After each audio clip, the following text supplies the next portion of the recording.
back to my channel. Here I am with few more points on revaluation. Here is the given balance sheet of A and B who are running business. They are having equal partnership firm. There could be any case that one partner is retiring, one partner is to be admitted, one partner has died, or any of the case like change in profit sharing ratio. In that very case, how the adjustments given are to be dealt before any change to bring into the partnership itself. So when we talk about here, we need to prepare the revaluation account, as I have already told you that adjustments are placed, revaluation account, capital accounts, or it could also be the balance sheet. So adjustments always goes at two places, and whatever is appearing in the balance sheet, if that is to be adjusted, that will go at one place, right? So first point over here, patent should be written off. What is the value of the patents here? That is rupees 8,000. He says that they are of no value to the firm, so they should be completely written off. As I already told you in the last videos that revaluation is a type of nominal account, so debit all losses and expenses and credit all incomes and gains. So here patent is reduced with the value of rupees 8,000 is a loss to the firm because patent is reduced here.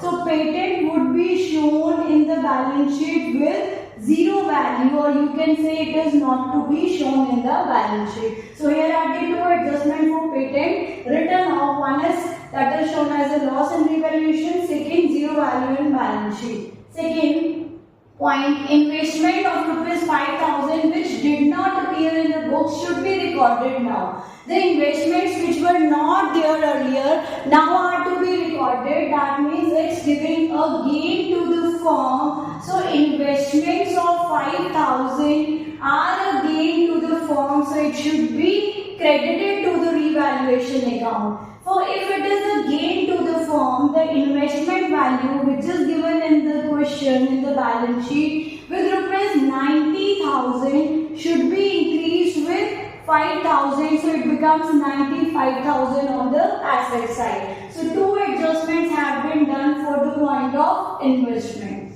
Then point is prepaid salary. Prepaid salary is of 2,000. That means last year or last month, whatever salary have business paid in which 2,000 has gone as an advance. If something advance is paid, it is the gain to the firm because business is not going to make a payment of 2,000 again. So it is credited to which account? Revaluation account. Prepaid salary account is a gain with rupees 2,000 here, and prepaid salary is a gain also as well as an asset to the firm because now the salary whenever will have to be make a payment, there would be a reduction of 2,000 as advances already given. So it is an asset to the firm. Two adjustments are done for this. The fourth one, accrued commission.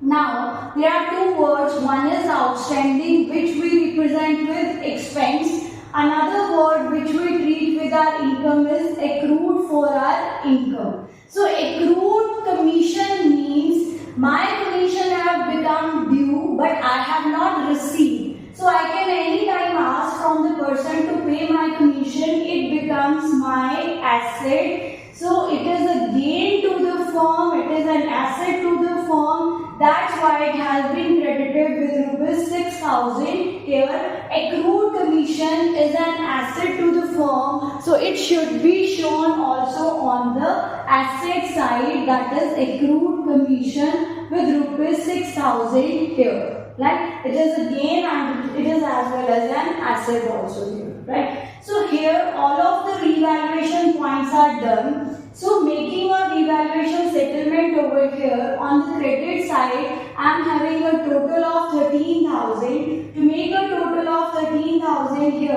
how much profit the firm is making? That is on revaluation account there is a profit of 5,000. Now always remember, before the entrance of a new guest, before the leaving of the old member, whatever is going at that place would be distributed among old partners in their old profit sharing ratio. So who are the old partners here? A and B, and their profit sharing ratio is also equal. So profit would be transferred to A's capital and B's capital. How much profit? Equal, so it is 2500 rupees which is credited to them. So because in the revaluation account this profit is appearing on which side? Debit side. But in their capital accounts, on which side this profit would appear? That is on the opposite side, credit side, right? In the capital accounts, A's capital would get 2500 and B's capital would also get 2500. Now coming along the balance sheet, when all the adjustments and the relatively revaluation account is settled, we have few more points left over here. Let's see, A's capital is here.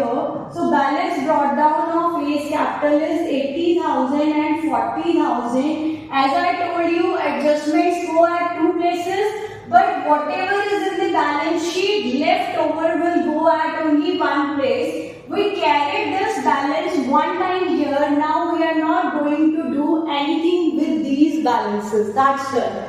Now workman compensation reserve. There is full video on workman compensation reserve, how it is created, how it is to be treated. For that you can go through that video. Here workman compensation reserve, no claim is there. So I always say this is a free reserve which is to be distributable among old partners, old ratio. I say usually giving the example that if you have some ice cream stock in your fridge and you siblings don't want to share it with your cousins and your cousins are coming, then you siblings are going to divide whatever is in your fridge which is having no claim among yourself in your old decided ratio. What is their old decided ratio? That is equal. So workman compensation reserve goes on credit. Now question is why it is to be credited. See, this is the liability side. As the capital balances have credit balance, this is also appearing on the same side, so it would also be credited, right? So workman compensation reserve goes both to the partners in their equal ratio, old profit sharing ratio.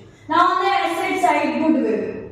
You have studied that goodwill is only to be written in the books when it is purchased. One, if it is self-generated, it is not to be recorded, it is to be written off. Now this goodwill is to be written off. Like as I have told you that if ice cream is laying in the fridge, that is to be distributed. That was a gain to the partners, to the siblings. Same way, if something is lost, that is also to be distributed among, that is also to be written off among old partners in the old profit sharing ratio. Now, goodwill carries asset side, it is laying, so which balance it is having? Debit balance. So it will go to the capital account debit side by the word to goodwill account, that is 40,000 to A and 40,000 to B. Now that is the most important point to be noted here. When I say the goodwill account is to be is to go on the debit side of A's and B's capital account, it means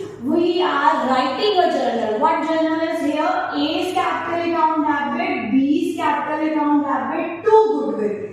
Actually, goodwill is credited. That's why it is going on the debit side of which account? A and B's capital account. Goodwill is having a debit balance. To write off goodwill, it should go to goodwill, right? So that's why it's appearing on this very side. Or you can say opposite to capital. Capital was here, so brought down here. Goodwill is here, so brought down here. Now, the next is patent point done, investment point done, P&L, profit and loss account. Similar to goodwill, it will also go to old partners in their old profit sharing ratio. So the profit and loss account would also be written off among old partners in their old profit sharing ratio.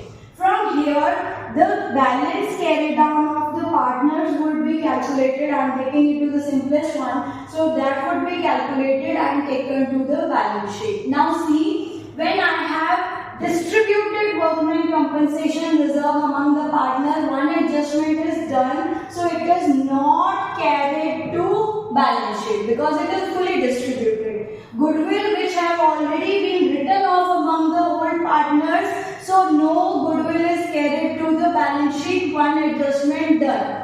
P&L account have been written off among old partner, old profit sharing ratio, not carried to the new balance sheet. Reason being the balance sheet items are to appear only once and they have been done here. Right? In the next video we will be talking about that if they are to be taken to the new balance sheet, how that is done. Okay? Thanks for the day.